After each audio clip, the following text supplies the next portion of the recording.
갈라디아서 3장 14절입니다. 개역성경. 이는 그리스도 예수 안에서 아브라함의 복이 이방인에게 미치게 하고 또 우리로 하여금 믿음으로 말미암아 성령의 약속을 받게 하려 함이니라. 왜냐하면 그 아브라함의 그 복이 그 이방인들 안에 있기 때문이다. 현재 진행이죠. 있기 때문이다. 인류를 구원하기 위한 하나님의 역사는 이스라엘 백성에게만 국한된 것이 아닙니다. 인류를 포함하고 있습니다. 하나님은 오히려 인류를 구원하기 위해 이스라엘 역사를 하나님의 뜻을 계시하는 말씀으로 사용하셨습니다. 이게 이스라엘 역사를 도구로 사용하신 거예요. 나와 여러분을 구원하기 위해서. 이스라엘 역사는 예수 그리스도 대속의 역사를 모든 이방인에게 증거하기 위해 하나님은 그 그림자로 사용하셨습니다. 뭘요? 대속의 역사를, 예수 그리스도 대속의 역사를 모든 이방인에게 증거하기 위하여 이스라엘 역사를 사용했어요.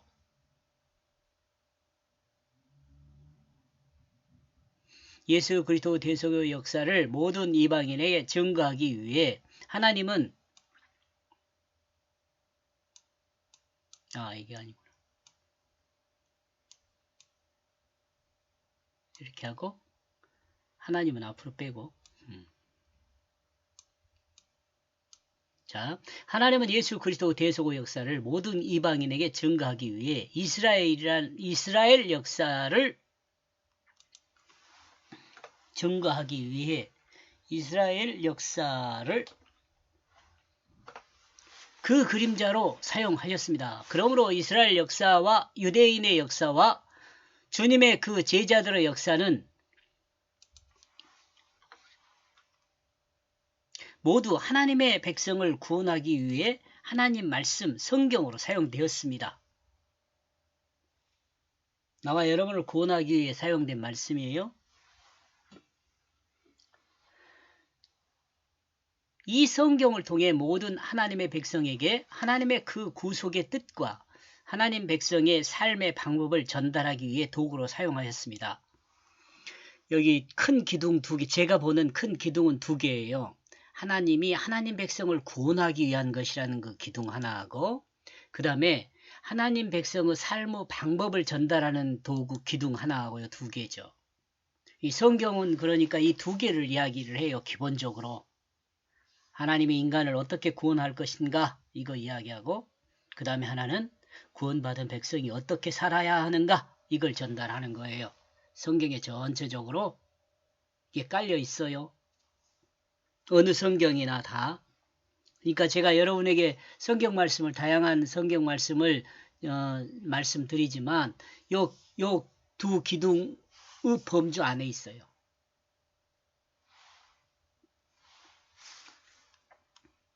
하나님은 말씀을 통해 하나님 백성으로 거듭나 주님을 닮은 그 그리스도인의 그 새로운 삶의 그 전환의 길을 열어놓으셨습니다.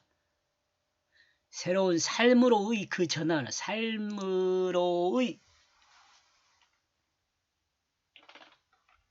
삶으로의 그 전환의 길을 열어놓았어요. 예수 그리스도가 우리를 구원으로 인도하는 길이죠, 길. 그러므로 하나님이 열어놓은 그 길을 통과하는 방법은 하나님의 구속사를 믿는 믿음입니다. 이 열어놓았는데 이 믿음이 없으면 이 길로 가지 않겠죠. 제가 그 앞에 그런 이야기 했잖아요. 믿음이라는 것은 행동 이전의 생각이니까, 행동 이전의 생각이에요. 그러니까 하나님이 열어놓은 그 길로 가기 위해서는 가는 것은 행동이잖아요. 이전에는 하나님을 믿어야죠. 그래야 그 길로 갈 수 있는 거죠. 믿음을 통해 복음을 받아들인 사람의 삶은 큰 전환이 필연적으로 따르게 됩니다. 큰 전환이요. 엄청나게 큰 전환이죠. 그에겐 자신이 하나님 나라를 반역한 죄인임을 하나님 앞에 고백하게 됩니다. 그리고 예수 그리스도의 십자가와 부활을 믿음으로 거듭나게 됩니다. 이 거듭남은 자기중심이 죽었기 때문에 그 삶에 완전히 바뀌게 되는 거예요. 자기중심이 죽었기 때문에 완전히 바뀌어요. 그 마음이 하나님 중심으로 바뀌었기 때문에 그 삶이 하나님이 원하는 방향으로, 하나님이 목적하신 방향으로 전환돼요. 이것을 뭐 거짓에서 진실로 옮겼다 이렇게 설명해도 돼요. 사탄에 속해 있던 그 타락한 인간이 하나님에게 속한 진실한 인간으로 바뀌는 거예요.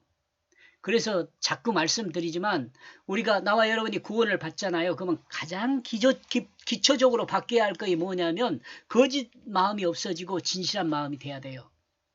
구원받음의 기초 마음이, 여러분이 구원을 받았다고 딱 한번 자신을 한번 점검해 보면 거짓이 드러나면 아직 멀었구나예요. 그러나 내 마음이 진실하고 다른 사람, 하나님 앞에서와 사람 앞에서 또 자신 앞에서 진실하면 아, 나는 구원을 받았구나. 구원받은 마음으로 바뀌어 있구나. 이걸 믿어도 돼요. 이와 같은 삶의 길이 이제 이방인에게도 있게 되어졌습니다. 바로 예수 그리스도를 믿음으로 말미암아 일어나는 역사입니다. 믿음으로 일어나는 역사예요. 예수를 믿음으로 역사. 여기서 예수를 믿음으로 역사한다 그러니까 예수를 믿는 과거에 십자가에 못 박힌 그 예수, 성육신하신 그 예수, 동정녀 탄생한 그 예수, 이적을 일으킨 그 예수, 그 예수를 그 예수만 믿는 것이라고 믿는 것만으로는 구원을 못 받아요. 예수 그리스도 십자가와 부활을 믿음으로 구원을 받는다는데 십자가를 믿는다는 것은 내 자신이 죽은 것을 믿어야 돼요. 부활을 믿는다는 것은 내가 예수 생명으로 부활했다는 것을 믿어야 돼요. 제가 예수로 부활했다 이렇게 말하고 싶지만 요 이단들이 가끔 써먹는 방법이에요. 자기가 예수라고. 근데 우리가 예수로 부활한 것이 아니라 예수 생명, 곧 말씀의 뜻을 따라 생명을 가진 사람이 됐다는 그런 의미예요. 나와 여러분이 구원받았다 그러면 어때요? 말씀의 뜻을 따라 사는 사람이 돼요. 예수를 닮은 사람이 돼요. 그래서 제가 예수 생명이라고 이야기를 하고 있습니다. 그것은 예수 그리스도 안에서 원인이 되어졌다. 예수 그리스도 안에서 원인이 되어졌다. 지금 뭘 이야기하고 있습니까?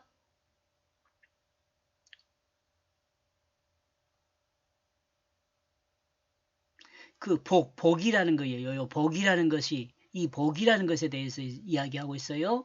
여러분, 이 복이라는 것은 생명이라고 그랬어요. 생명. 건강하고 명예롭고 이 땅에서 뭐 부자로 잘 살고 이걸 복이라고 이야기하지 않아요. 성경은. 성경에서 복이라고 말하는 것은 생명을 이야기하기를 해요. 생명, 새 생명. 이방인도 믿음으로 의롭다 여기게 되었는데 이것은 아브라함에게도 마찬가지라고 바울은 거꾸로 설명하고 있어요. 거꾸로 한다는 것은 뒤에서부터 앞을 그러니까 뒤에서 알고 있는 것 가지고 앞에 있는, 다시 말하면 아브라함에 대한 것도 논증을 하는 거죠. 앞에 있는 것을 보고 뒤에 있는 것도 논증을 하지만 뒤에 있는 걸 가지고 앞에 것도 논증을 해요.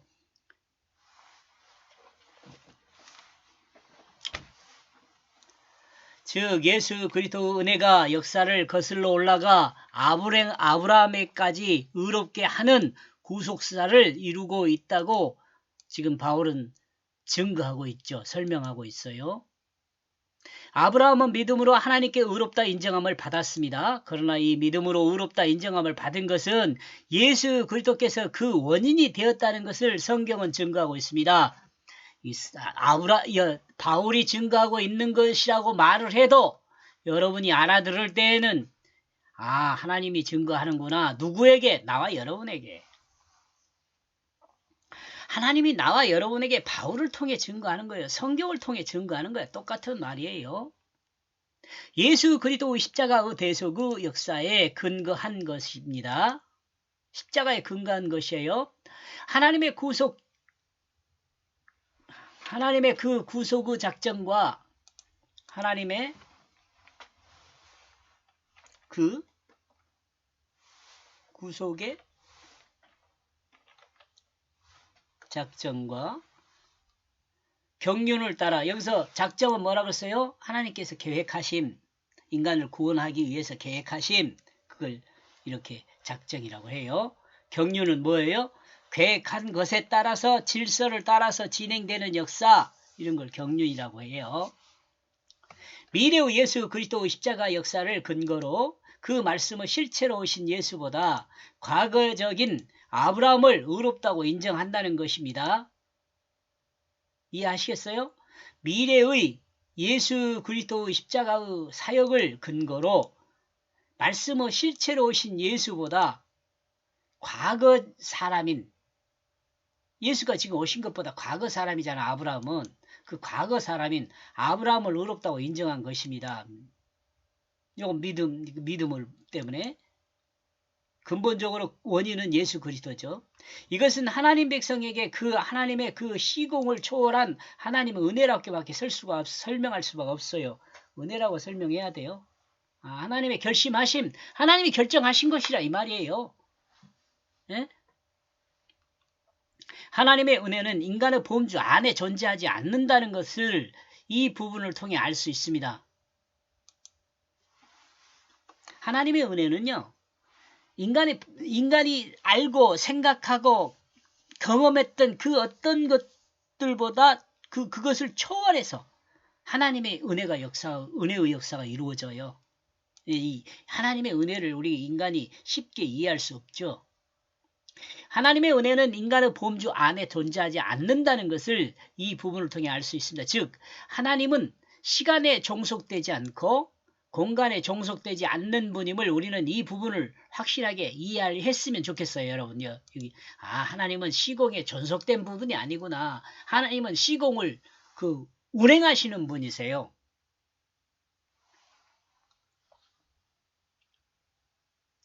하나님의 역사는 미래의 될 일을 미리 아시고 과거였던 당시의 현재에 적용하여 결과를 만들어내시는 분입니다. 조금 여러분, 이거 틀린 말 아니니까 생각해보세요. 하나님의 역사는 미래의 될 일을 미리 아시고 과거였던 당시의 현재에 적용하여 결과를 만들어내신 분이라고.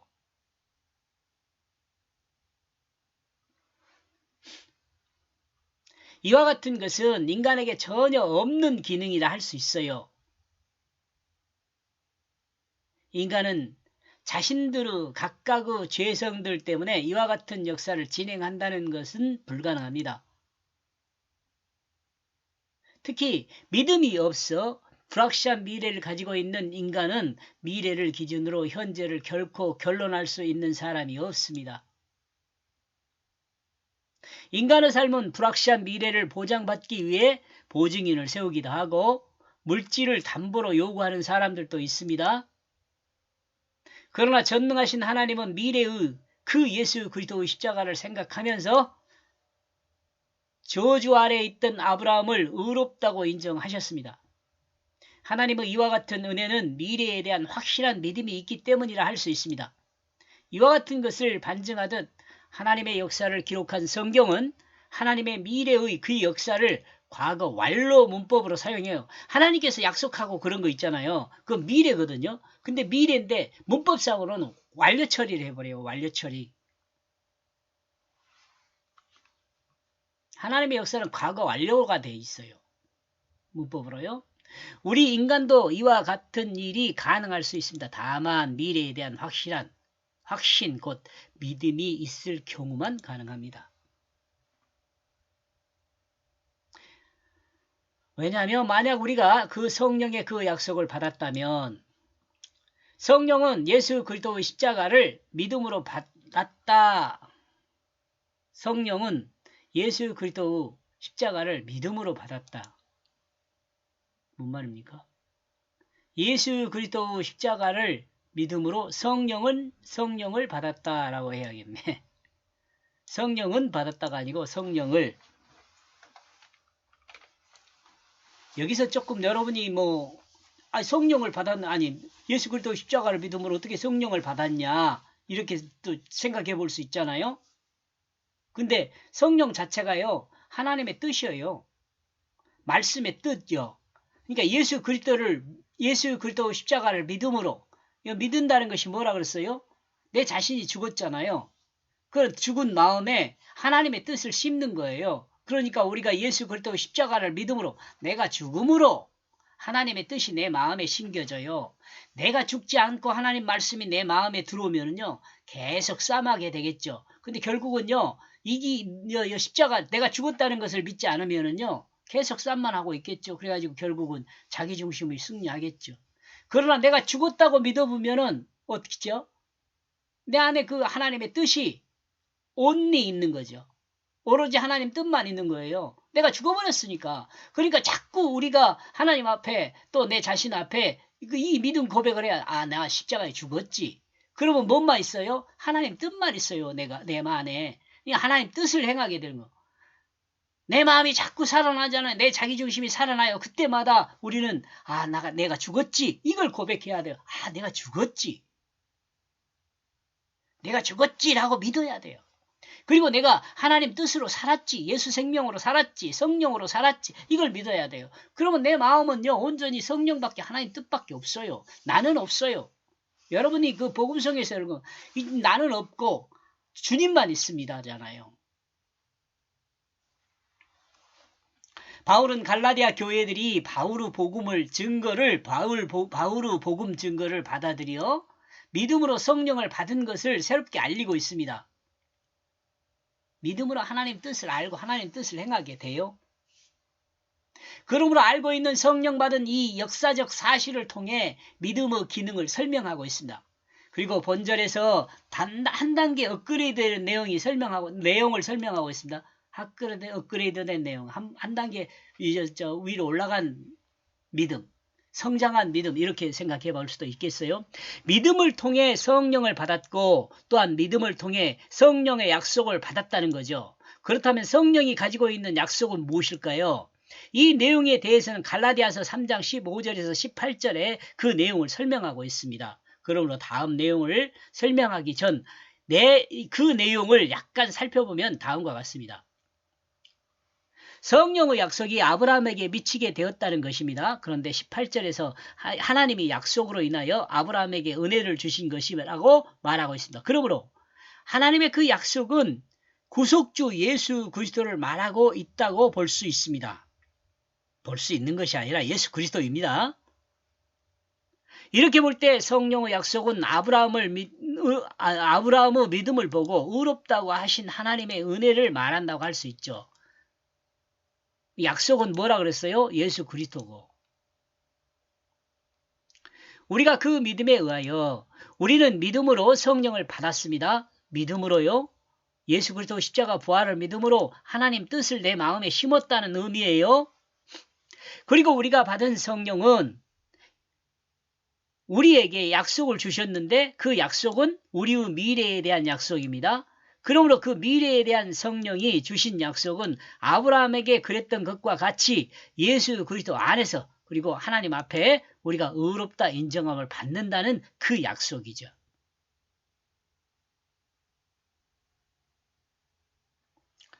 (14절) 내용을 정리하면 14절이요. 왜냐하면 그 아브라함의 그 복이 그 이방인들 안에 있기 때문이다. 그것들은 예수 그리스도 안에서 원인이 되어졌다. 왜냐하면 만약 우리가 그 성령의 그 약속을 받았다면 우리가 그 믿음에 의하여 이렇게 해서 3장 10절에서 14절까지 내용을 정리를 하면은요.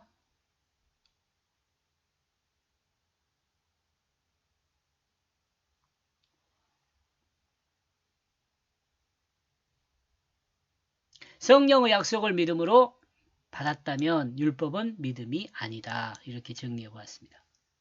성령을 믿음으로 받았다면 율법은 믿음이 아니다. 여기까지 보겠습니다. 고맙습니다.